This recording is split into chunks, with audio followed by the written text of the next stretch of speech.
Hello guys, and welcome back to another cold episode. On today's episode, as you can tell by the title and the thumbnail, we are talking about the Limited 1 format and the Limited to 1 festival.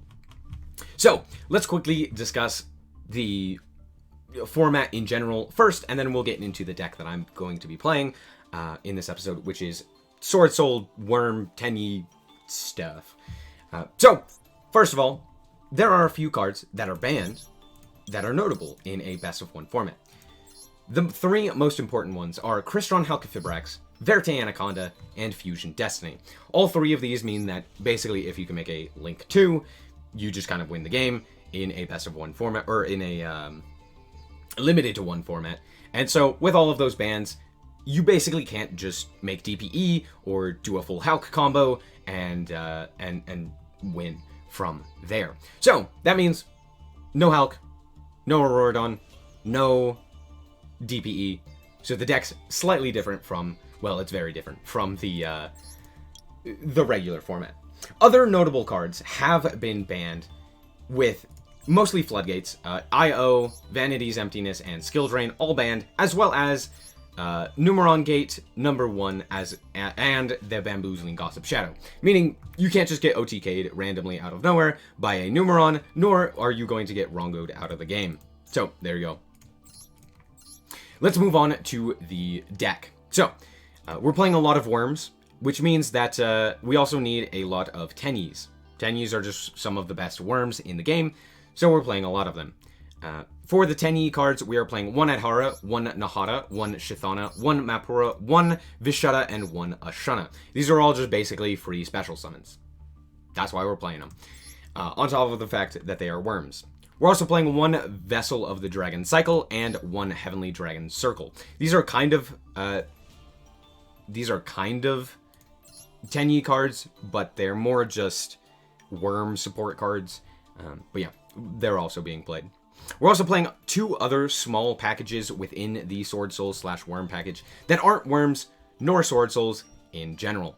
That is the Red Rose as well as the Punk engine. So we are playing Red Rose Dragon, Rox Rose Dragon, and the Basil Rose Shoot to allow us to use the level 3s and the level 7s in the Tenyis and the Little Tuners in order to go into an easy level 10. On top of that, the punks are very similar. So we're playing Madam Spider, Xiaomin, and Foxy Tune. This one searches out the trap as well. So we can search out the Dangerous Gabu, which is like the only good trap that's really worth playing. And then we are, of course, playing the E-Telly to go along with that. Other such cards or the last package I should say that we are playing is the Swordsoul package. 1 Moye, 1 Taya, 1 Ecclesia, 1 Longwan. And I considered playing the Chicken as well, Chunyun, which is fine. The reason that I didn't is because it's just not as good, at least in my mind. And I didn't really want to add like 41 cards. But you could probably take out something like Imerimare or what have you, throw in an extra Swordsoul to have an additional Wyrm, and it's not that bad. Anyway, let's talk about all of the random We're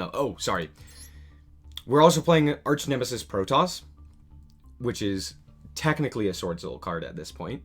We're playing 1 Emergence, 1 Sacred Summit, and 1 Blackout in the main deck as well. Now, let's move on to all of the one-ofs that we're playing. So, we're playing Maxi, Ash Blossom. We are playing Fairy Tale Snow. This card's just very good in general in a lower power format because it just flips the card face down. It's Disruption from the Grave as well. And it's a light, which is pretty nice. And a level 4. Has a high attack stat. Just overall a very, very good card. We're playing 1 Mare. This can be summoned off of Yazi, as well as, mostly Yazi. I think there's other ways to summon it off of like a Monster Reborn or something like that. But all in all, it's just a pretty decent card that allows you to gain a whole bunch of advantage as well. We're playing 1 Destrudo. Destrudo's pretty good. It can special summon itself from hand or grave, which gets you a body onto the field, and it's a tuner. So all in all, pretty nice. We're playing a lot of tuners in this deck as well. We're playing 1 Pink, 1 Nibiru, 1 Raigeki, 1 Harpy's Feather Duster, 1 Monster Reborn, Foolish Burial, Lightning Storm, Pot of Prosperity, Called by, Forbidden Droplets, Imperm, and that's it. That's the entire main deck. Yeah, pretty self-explanatory. A lot of it's just like additional tech cards that can kind of help. Like Foolish Burial's kind of good, you know. Lightning Storm might come up, kind of stuff. So that's mostly what it is. Moving on to the extra deck, we're playing 1 Yazi, 1 Shooting Riser, 1 Crimson Blader, 1 Baxia, 1 White Aura Whale. This one can only be summoned off of Moye, do keep that in mind. However, it's still very good. 1 Draco Berserker, 1 Chi-Xiao, 1 Ready Rose, 1 Baron, 1 Chengying. As for, let's just move on to the links real quick. 1 Monk, 1 Shaman. Pretty self-explanatory.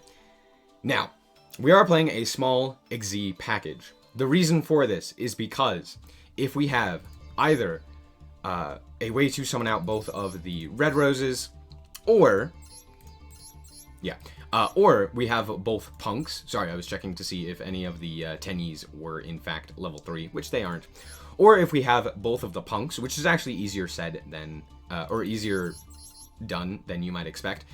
If you draw Foxy Tune, you could basically get both of the punks onto the field.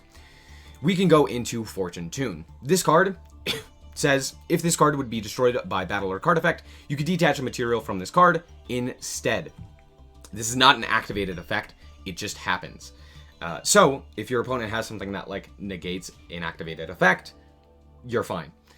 Now, the reason that this is so good is because you can make it on the opponent's, on your turn, in order to go and attack into something, crash into it, and then make Zeus. However, you can also make it on your turn, going first, sit on it, your opponent attacks in, it sticks around, meaning you're not taking that additional damage, and then, on your turn, on the follow-up turn, you can crash in, detach another material, stack the Downerd onto it, and then make Zeus, which at least gets you the 1 activation. Now, previously I wasn't playing Downerd because I was just like, oh, let's play other Xyz. And then I realized that most of the time, my opponent would attack in once with into the Fortune Tune, causing me to lose a material, and then I would need to lose another material to make Zeus, so it just wasn't really worth it because I wouldn't get an activation of Zeus, so I just kind of sat on it instead. Realistically, I should have crashed in and made Zeus anyway, but still.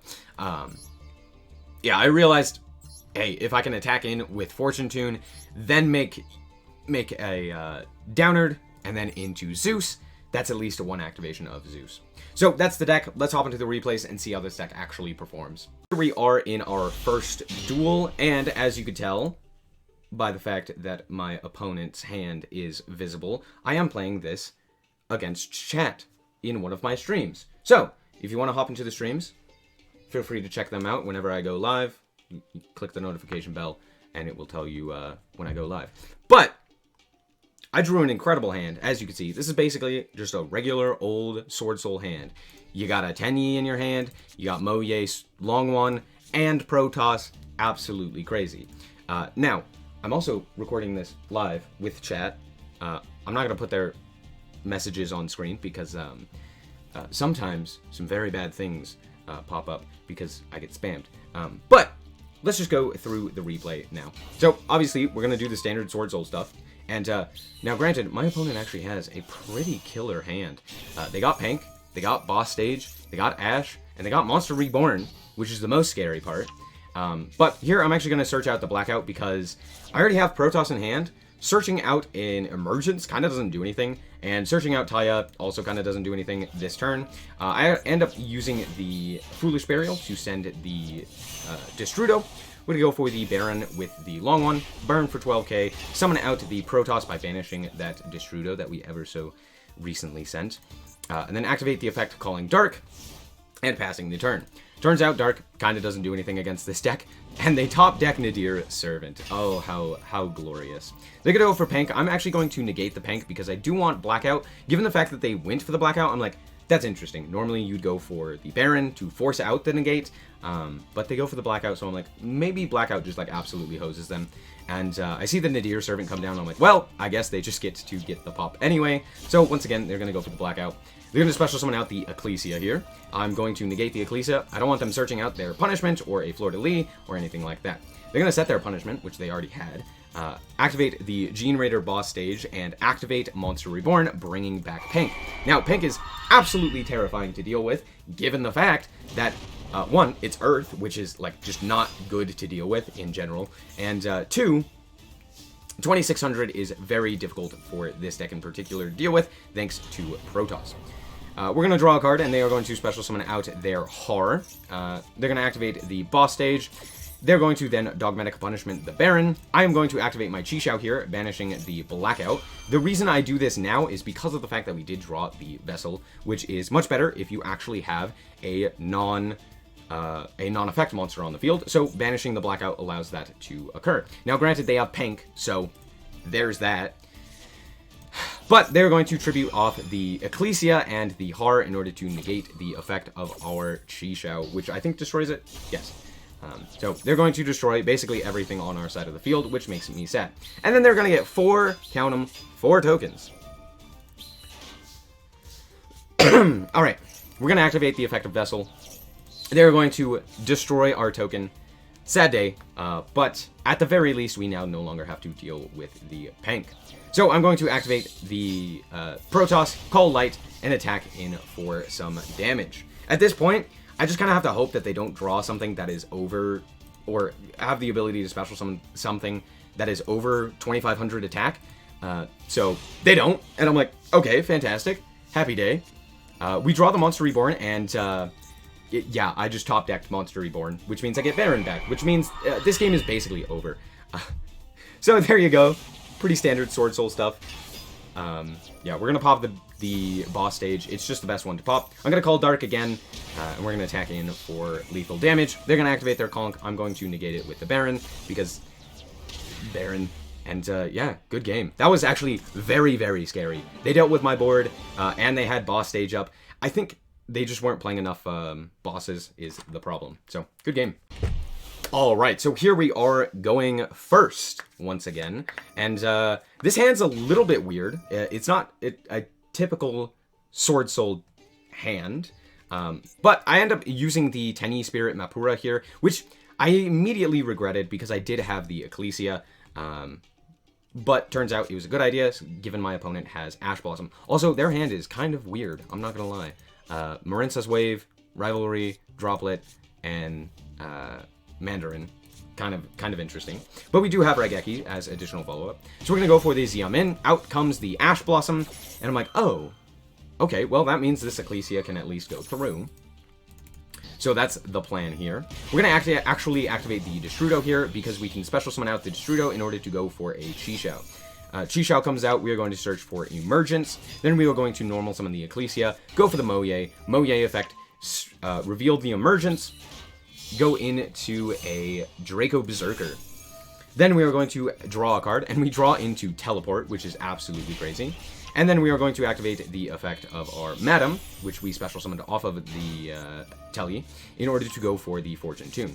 Then I'm going to use the Emergence to grab up Protoss, and then I actually don't summon Protoss. Reason being, I have a Dark and a Light already on my side of the field, and I don't really want to just, like, deal with one of my own monsters. So instead, I just special summon out, or I just set the Dangerous Gate, or Gabu, and pass the turn. This is, I mean, it's a pretty good board, and we have 2 really solid follow-ups in our hand with Raigeki and Arch Nemesis Protoss.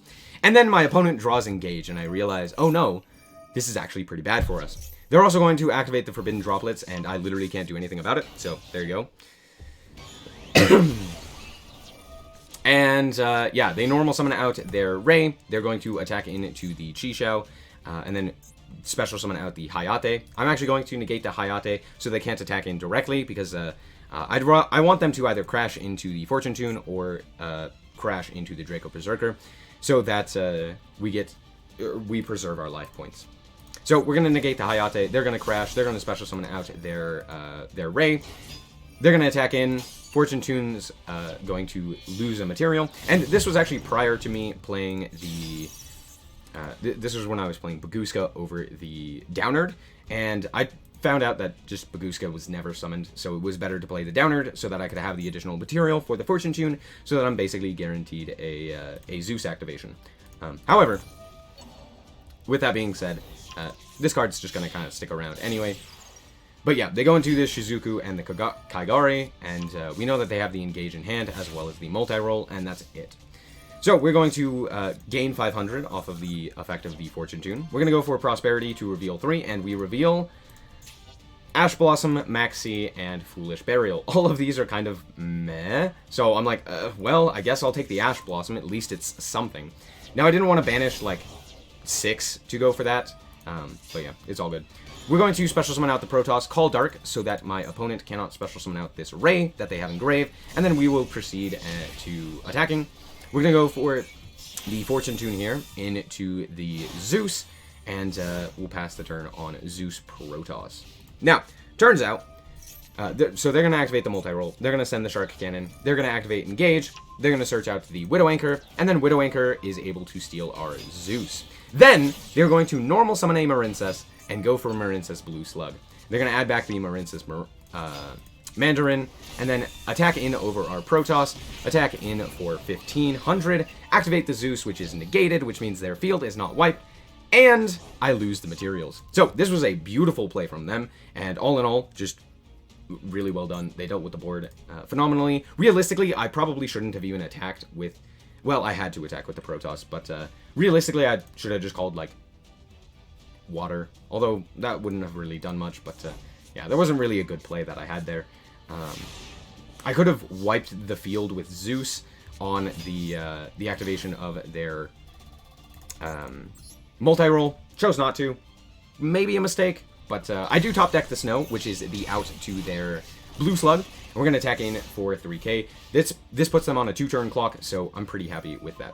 They're going to Afterburner, and actually they are going to destroy our Snow, which is rather interesting.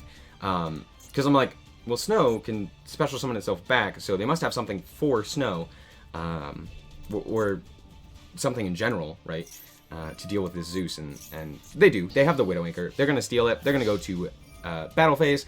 I'm just going to special summon out the Snow, flip the card face down, and pass the turn. Now, they have Marincess Wave, which kind of doesn't do anything, and Engage, which would be banished if they activate it. But they're going to grab back their Shark Cannon and give us back the Zeus. We draw a Called By, which is pretty interesting, but we're just going to switch everything to attack and attack in.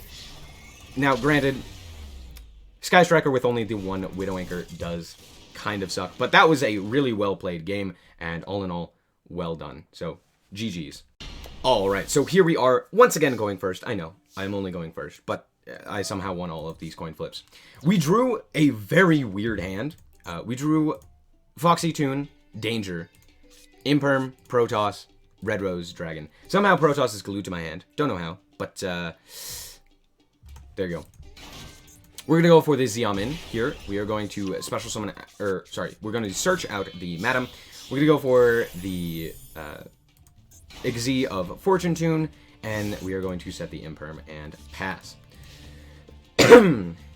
My opponent is going to go for Megalith Unformed, and as you can see, they're playing Drytron Megalith, which is pretty interesting.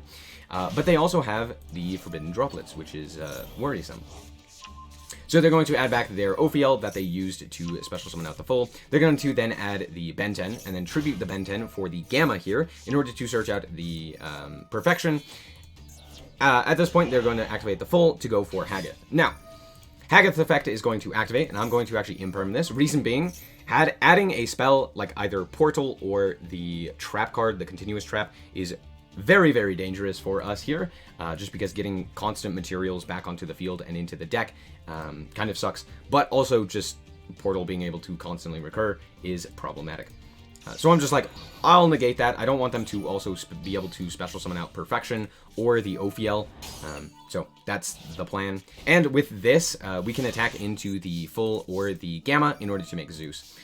We draw a Harpy's Feather Duster, which is pretty nice. So we're going to Harpy's Feather Duster away this Forbidden Droplets, which is ideal. We're going to attack into the full. I don't know why I attack into the full instead of the Gamma. I genuinely don't, because with Zeus, I can just wipe away the board. But realistically, I just don't want Gamma to, like, go away, so that it can stay on field. And be called as a light target for our arch nemesis Protoss. I actually have to normal summon out the Rose Dragon in order for us to special summon out the Protoss. They're going to activate their full here in order to go into Bethor, and to that I'm like, okay, that's fine, we can just Protoss and then call light. We know that they have Herald of Perfection in their hand, which is why I call light there. And they draw Phaleg for turn, which means out comes the Ophiel. Now, Ophiel's not really going to be doing anything. It can search out the Eritron, which is fine. So yeah, they summon out the Eritron and then set a card and pass. So there you go. There's that. We draw Ecclesia, which is actually very good, because we can go attack in for basically a 2-turn clock.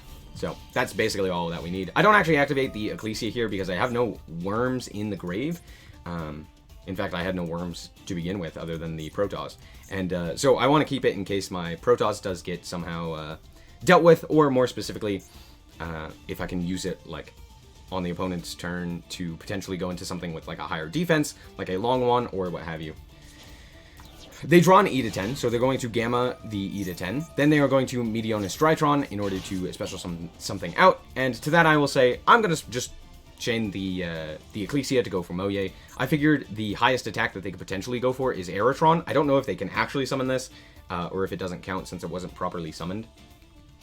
But all in all, I'm like, the highest attack they could potentially go for is like 1800. And they bring out the E to 10, activate the effect, search out the ritual spell, and pass the turn. At this point, I just activate the Protoss effect and win the game. So yeah, Protoss is absolutely crazy. That's why it's banned in the TCG. Thank you for coming to my TED Talk. It should still be banned. Anyway, that's, yeah, good games. Alright, so, yeah, the deck is, it's pretty good. It's still basically able to do a standard Swordsoul combo. While I never summon Mare, you could probably take it out. Realistically, this card's not great. But if you end up going second, it's not bad. Because Yazi's kind of crazy, and then being able to special summon out a Mare is pretty nice and allows you to go into something like a Shooting Riser Dragon, or just other such cards. You can even go into Monk and then into something else on top of that. So, there you go. All in all, though, this deck is pretty fun. You get to use the Punk stuff, you get to use the Red Rose stuff, you get to use the Swordsoul stuff, all of which I thoroughly enjoy. And yeah, all in all, the deck is still absolutely crazy. Definitely one of the best decks for the limited to one format. So that's going to be it for this episode. I hope that you guys did indeed enjoy. If you did, a like is very much so appreciated. And if you want to check out more content like this, as well as more Yu-Gi-Oh!, then just be sure to subscribe. Anyway, thank you guys so much for watching, and remember to always stay frosty. Bye-bye.